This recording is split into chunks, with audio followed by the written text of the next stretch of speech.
Hi, I'm Linda, and this is No Frills ASMR. I thought we could look through another old newspaper. So I have my box here that I bought at some estate sale, full of, or no, I actually think these might be from my father-in-law. I don't remember now, but I know this is probably, they're full of old magazines and newspapers and things of that nature. So, we did previously look at that one. P.S. If the person is listening who said that I fake cried to make money during that video, you're a heartless person. That's all I can say about it. Anyway, what's in here? That's an Old Life magazine. I don't know what that one is. This one is the one that we looked at previously, the Pittsburgh Press. President Kennedy slain by assassin. I'm pretty sure this is the one we looked at. Yeah, I think so. All right. So maybe we'll just look at the next one. This says the Detroit Free Press from August 9th of 1974. Let's see what was going on. So I was, in August of 74, I would have been 3 years old.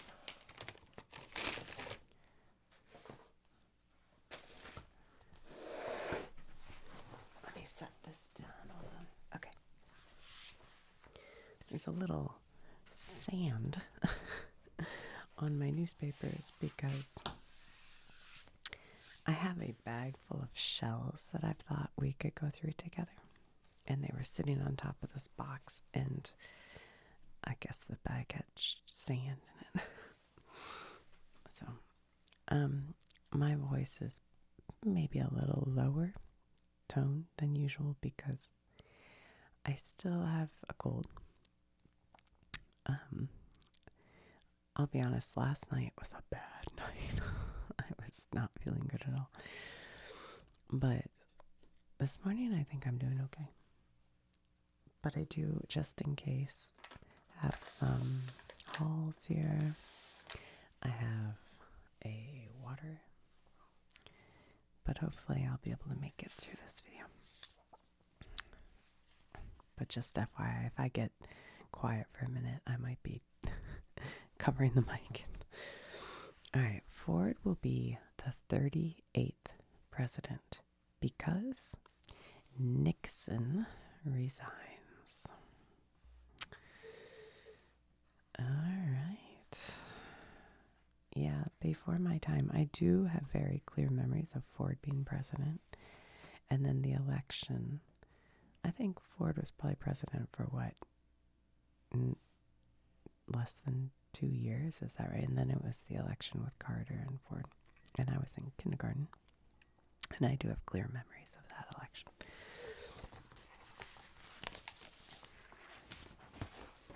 This paper is too big to show you all at once. I'm going to have to show you a little bit at a time, I think. So let's see, what do we have here? Nixon's fate is ironic twist in history. Why is it ironic? In the long, ironic history of America events. I'm reading the sentence wrong. Hold on. In the long, ironic history of America, events have kept unfolding contrary to the expectation of her greatest leaders and thinkers. But seldom has there been such an example of the irony and incongruity of political life as the case of Richard Milhous Nixon. The journalists have now written his political obituary and passed him on to historians, who will probably treat him more kindly. But he remains a tragic tangle of contradictions and will have to be left in the end to the dramatist, novelist, and psychologist. There's something uncanny about the twists and accidents of his fantastic story, which may baffle even the mystery writers. The piece of tell-all white tape placed the wrong way on the Watergate doors. The almost accidental discovery in a throwaway question by a minor attorney that rooms had been bugged and conversations recorded.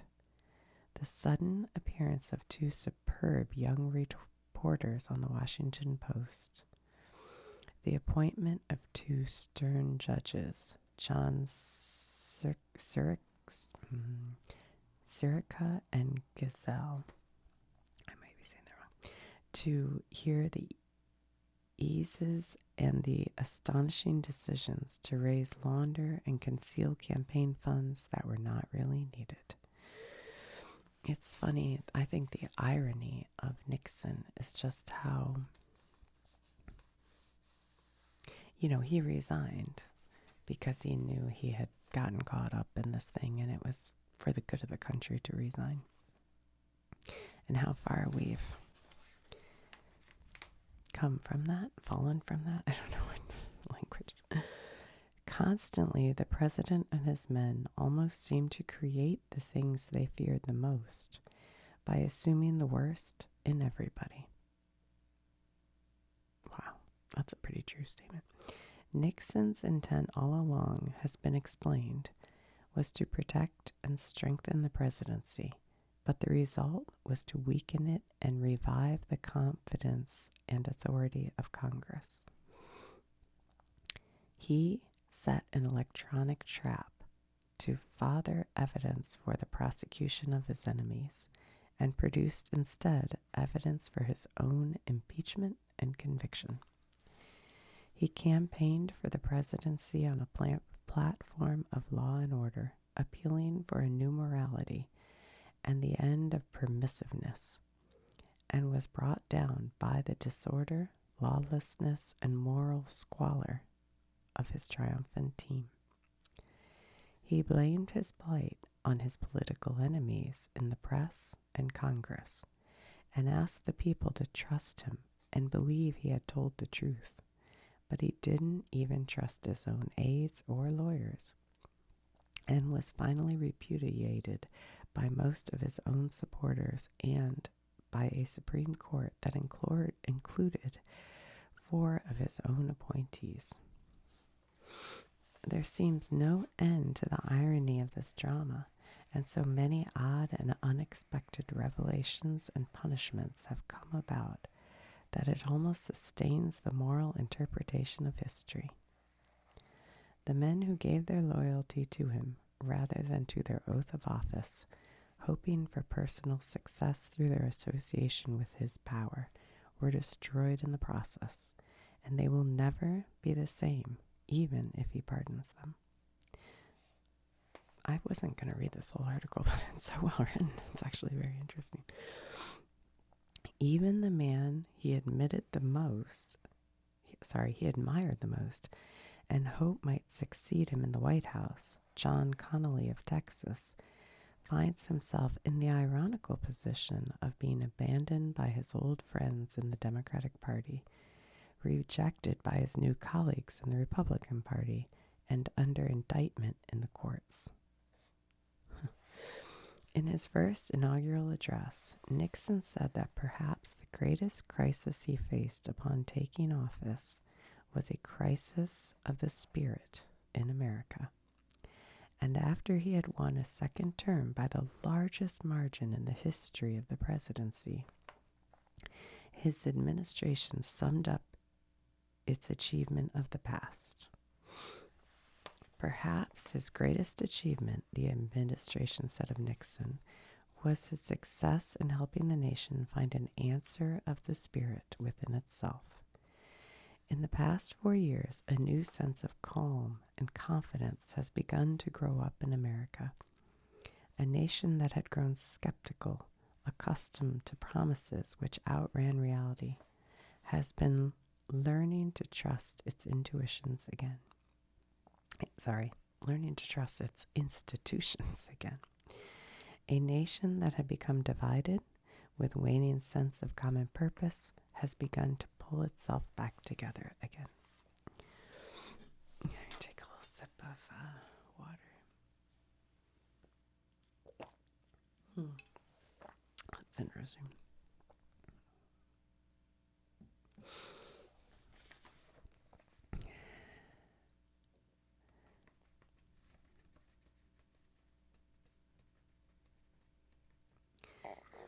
That's my throat. I don't know why. When I have this cold, when I swallow, it goes. Nevertheless, perhaps the greatest irony of all is that the nation has come out of this nightmare reasonably united. That's interesting. By his tragic blunders and lonely conspiracies, Nixon has finally kept his promise to the little girl with the little girl with the sign in Ohio. He has brought us together, not for leadership and his tactics, but against them. Oh, wow. I just don't know if it's a different world, is what I'm saying. For to take oath today, Richard M. Nixon, the first president in history to be forced from the White House, told the nation Thursday that he is quitting for the good of the country. Sorry, I feel like I'm going to cough. Hold on.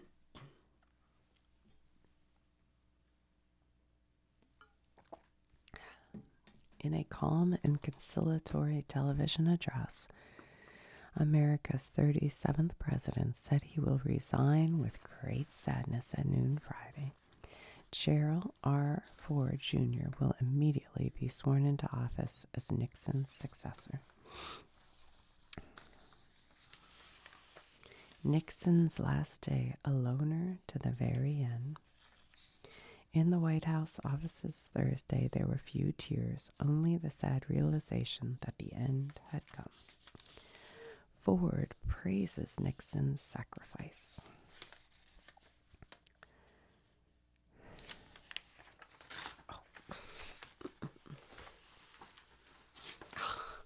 I can't do it. Can't do it without ripping it. This is when newspapers were big. Now newspapers, if you can even find a newspaper, they're so much smaller. What do we have here? So now we're outside of politics. We're looking at other things. Mrs. John Knight dies at 81 in Akron. Who was she? Editorial chairman of Knight Newspapers, Inc. Let's see. An ad for mobile. Happy ads. If you want to wish someone happy birthday, congratulate friends on their engagement, send anniversary greetings to your folks, congratulate new parents, or just say hello, you can do a happy ad. Look, pinch 12-year-old scotch. Just think the diamond shape that you adore. They show a marquee, a round brilliant, and a pear shape. $300 each.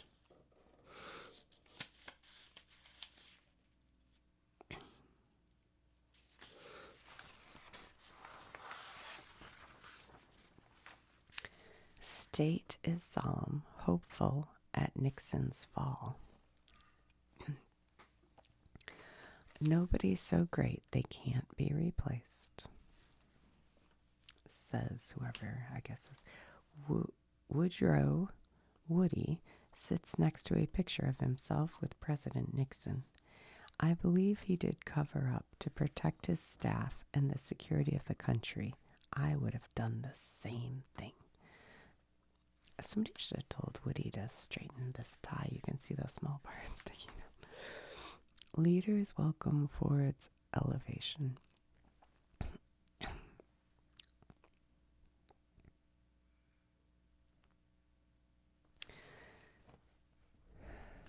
What are they talking about? Pine Knob. At Pine Knob, which was the place we all saw concerts in the 80s, suburban Detroit's outdoor music entertainment mecca, performer Joni Mitchell had her show interrupted by a long-haired stagehand who announced Nixon's pending resignation. Whoopee, he added. The crowd applauded for 2 minutes. At the Detroiter truck stop in Woodhaven, 61-year-old Raymond Adkins of Roanoke, Virginia said, "I think this is the worst mistake the country has ever made." But a 24-year-old truck driver colleague who called himself, I can't quite, it's faded, but I think it's Ramiette, said he was the most popular president the country ever had. But it's like when you buy a steak. If you break a tooth on the steak, you aren't gonna like it.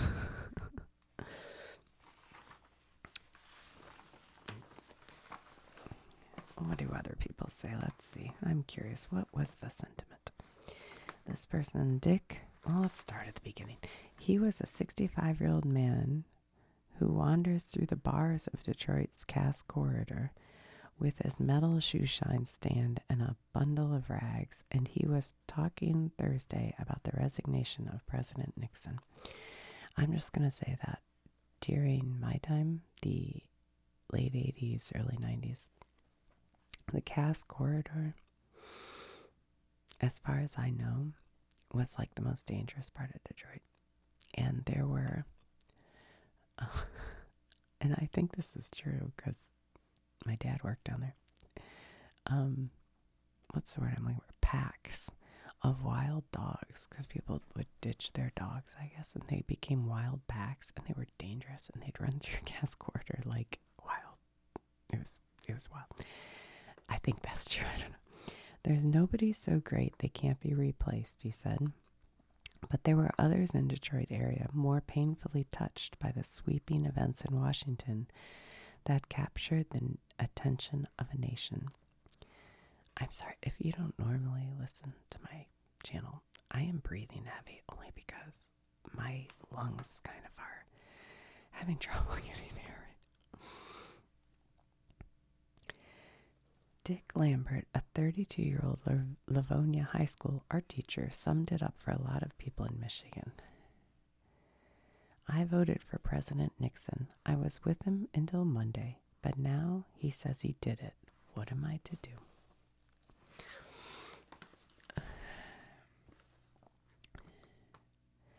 Woodrow Woody, that's this guy, Detroit auto dealer and president of Hillcrest Country Club. Okay, so this is like a, old school GOP guy, right?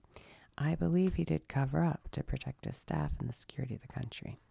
I would have done the same thing, and any red-blooded American would defend his staff under similar circumstances." When the crowd, oh no, we already read that. Okay. Here's something. At the Sax Club, a topless go-go bar in Northwest Detroit. I like the way they were talking to like all different makes and models of American. I think that's good. A disc jockey dedicated a number to Nixon entitled, "I Just Don't Want to Be Lonely" by the Main Ingredients. A dancer, dressed only in red panties, never stopped her exhibition. At the Oakland Mall, that's where I used to go to the Oakland Mall, and there was a hippo you could climb on. It was awesome. Hudson's Viola Butler had predicted the resignation in between selling bottles of wine. He lied. We have to turn to page 12A to see the rest. I do want to see the rest. What else did they say?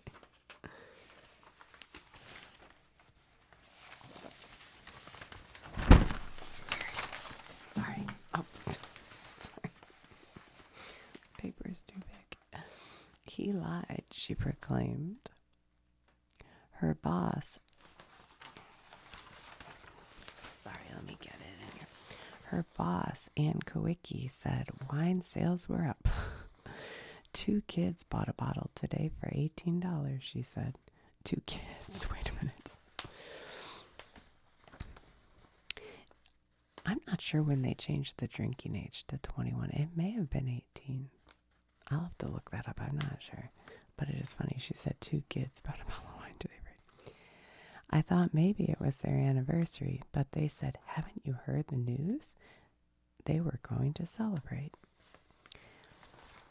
In East Grand Rapids, where Mrs. Dorothy Prince and her children live in the house where Gerald Ford spent part of his childhood, the resignation announcement had no less impact. Thursday night, the Prince family sat somberly, quietly through Nixon's speech. It's basically the same thing Agnew did, said Carol, 24, after the speech. Mrs. Prince said, I couldn't help but think about the others who resigned, like William Ruckelshaus, rather than do something wrong, she said. In South Lyon, nurse's aide Kathy Anders said she would have preferred a continuing investigation and impeachment. Now it's going to be another thing like the Kennedy assassination that people will never really know what happened. I'd like to know what really happened. Isn't that interesting? So Kennedy was assassinated, 68? And this is 74, and they're already like, what really happened? That's, where things begin. You have to put all the information out. Are we still going? Yeah, we are still going. Okay. Why is this so interesting to me? I don't know. This is like what Twitter was back in the day. You had to read other people's opinions in the paper, and they'd have opinion columns where people could tell their opinions. But you'd never know outside of your friend group what other people were thinking without something like this. Now, good grief, you can see. Well, I will say, the very far right and the very far left, they're what you see the most of, I think. The middle of the road people, like probably you and me, we're not on there going, bah, bah, bah, bah, bah. So it's like, sometimes you start to think that's what everybody thinks, but I think it's like 40 people here, 40 people there who are the loudest, and they're always talking. And it's like, you start to think, like I've seen headlines where they say, people went crazy because of this one thing. And it's like, no. Or the internet went crazy. No, the internet didn't go crazy. Like 6 people went crazy. I don't know. Maybe I'm wrong. I'm old. I don't know what I'm talking about. At Green's Barbecue Restaurant at 6818 Mac in Detroit, Willie Tyner was happy when he heard about Nixon's resignation. He has lied to stay in office for years after Watergate, said Tyner, a 29-year-old postal employee. If Nixon had kept going, there would have been another Russia in this country. He was getting too much power for the presidency. That sounds like a familiar sentiment. At the Grosse Seal Golf and Country Club, about 100 members interrupted their card playing and drinking to watch Nixon talk to the nation. They snickered, applauded, and shouted obscenities through the speech. Impeach him, send him to jail, said some members. That's interesting. You'd think the country club members would all be GOP guys, but maybe not. The club president, Gene Calderon, said, the only mistake he made was trying to be infallible. He tried to be God. In the club Florian in Hamtramck, now that would not be rich people, members stopped playing pool and settled on bar stools to watch the historic speech. Inflation with honor. Inflation with honor, yelled one patron. What does that mean? Inflation with honor. And that's it. Then they end.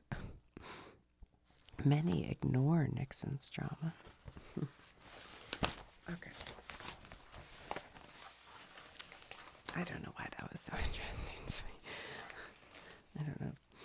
Probably lost a lot of people reading all that. Nixon and the crisis he couldn't surmount. And there's Nixon. And there's his wife. Oh gosh, I know her name. I can't think of it. I hope the key fits, Nixon shouted to reporters as he and Mrs. Nixon entered the White House on Inauguration Day. That's funny. There was to be another inauguration after a landslide re-election, and then a landslide erosion of support unlike anything seen before in modern U.S. politics. Well, I think being not good to the U.S., lying to the U.S. tends to have that effect. Her name was, what was it? Was it Pam? Not Pam. Take on it. I know her name. Nixon. That's funny. I do know it. I just can't think. Ford listened to Mid-America and learned. President Gerald Ford, a hard worker, if not brilliant one, a team player but not an innovator, ambitious and obedient both, his personal and political life have made the former congressman Mr. Middle America all the way. And here he is lighting his pipe. The problems Ford will face: inflation, energy, drought, the environment, population, international finance, housing, slums, the elections. The problems march on and on. Isn't it interesting how similar the problems stay? Like if I told you today the problems are energy, drought, the environment, population, international finance, housing, slums, the elections, we might not use the word slums, but housing. The new president undoubtedly will benefit from an outpouring of national relief. Okay. Without confidence in Ford's administration, inflation and the economy could slip further from control, and foreign problems could deteriorate dangerously. Ford will follow a tougher line at home and abroad. And then it says here, Ford listened to Mid-America and learned. Can I turn the page without ripping?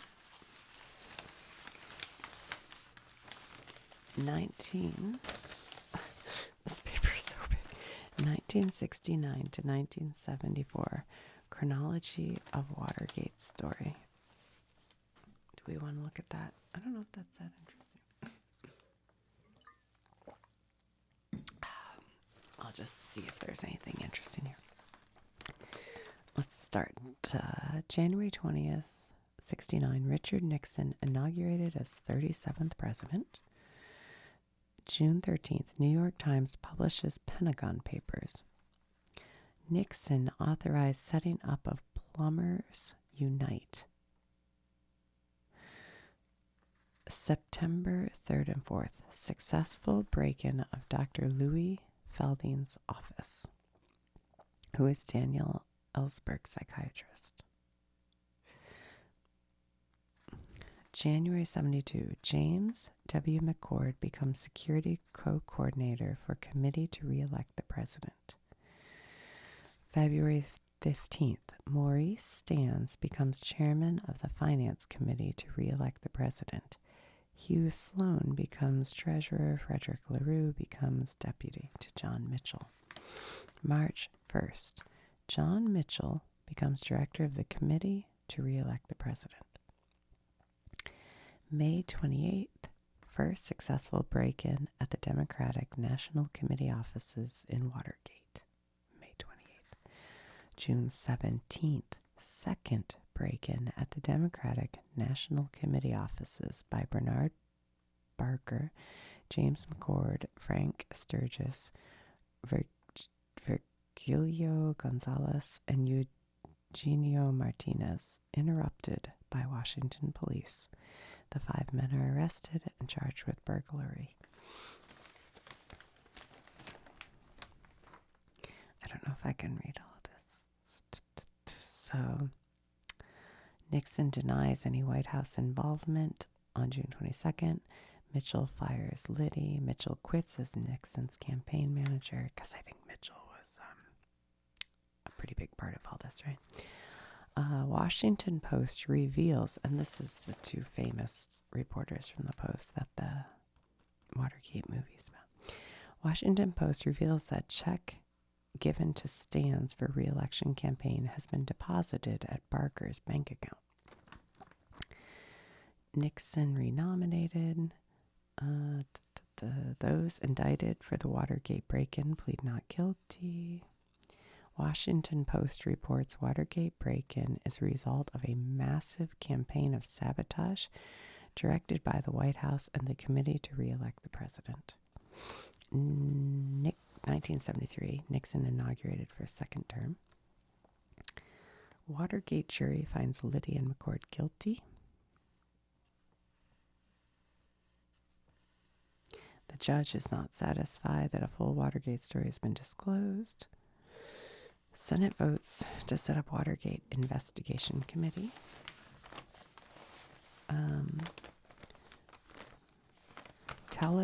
Televised Watergate inquiry opens in May. So everybody's watching it because there's only 4 channels. Or really 3. And I assume they probably all aired it. I don't know. I wasn't, it was 3. Nixon in August says Watergate is water under the bridge. But then in September, Cox requests the presidential tapes. One thing Nixon did, he had tape recorders running all over the White House, including in his office. And it recorded everything. I mean, every minute of conversation. And I think when they turned the tapes in, there were like little cuts taken out.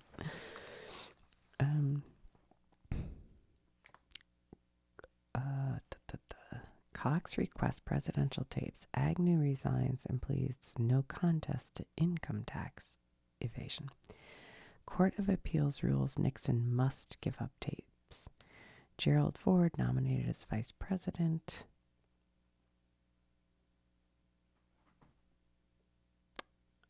I'm a little confused by that. Nixon fires Cox, Richardson, and Ruckelshaus.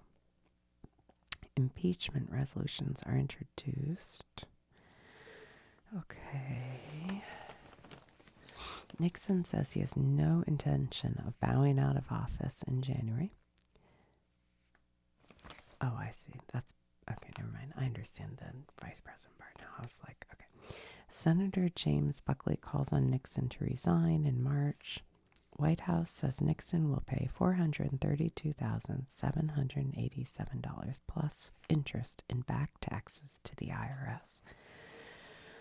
In April, Nixon appears on television and says he will turn over 1,200 pages of taped transcripts to the White House Judiciary Committee. May 9th, Judiciary Committee begins inquiry into Nixon's conduct as president.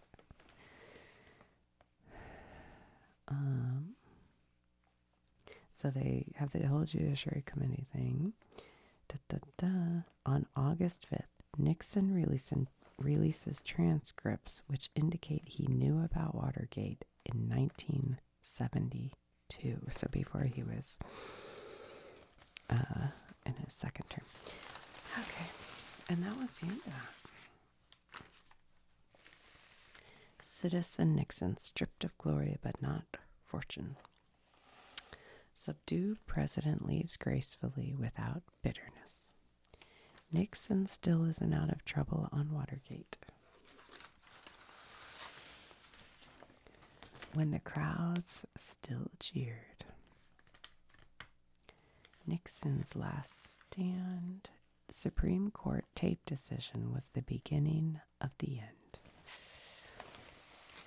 Watergate casualties, their rise and fall with Nixon, and it has pictures of all the people who were part of it.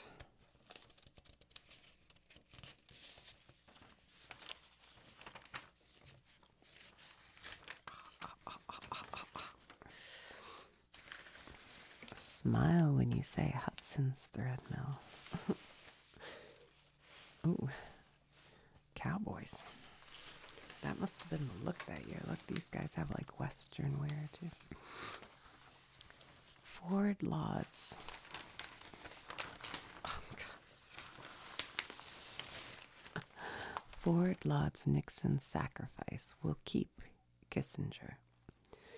House to kill ouster process. Senator Brooke, who said he sought resignation with confession. Family watches history on its TV.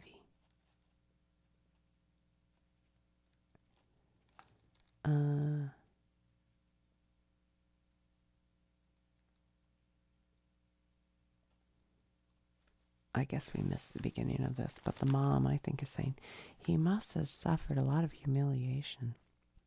Mrs. Schultz said, I hate to see anybody dragged down so far, but I don't think he should be allowed in public office again. Patrick, age 9, I think he should be tried, like Barb said. Good, they're interviewing 9-year-olds.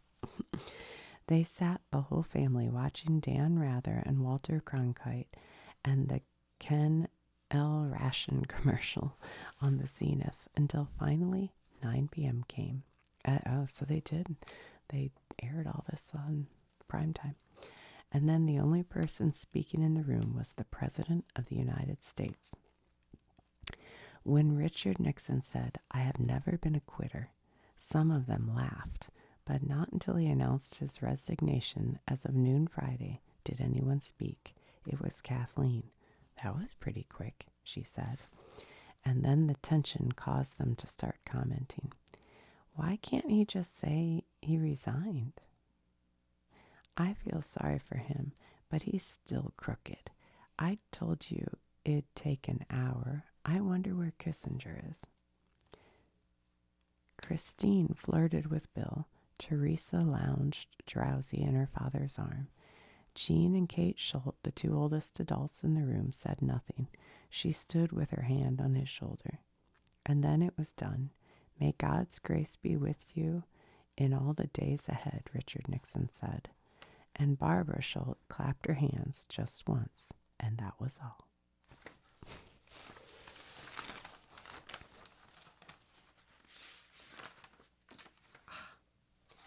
Let's see if I can.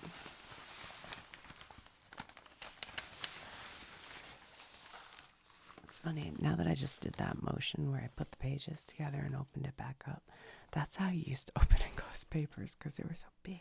So you had to put the whole thing together, flip the page. It's funny, just like a muscle memory, I forgot. Strength of America rests in its people. That's the truth.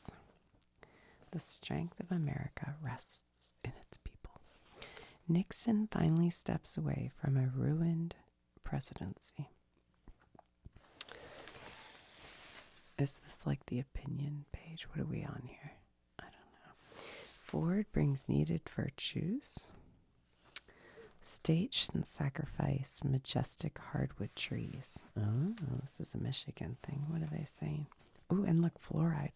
I tell you, nothing changes. Nothing changes. Let's see what they're saying.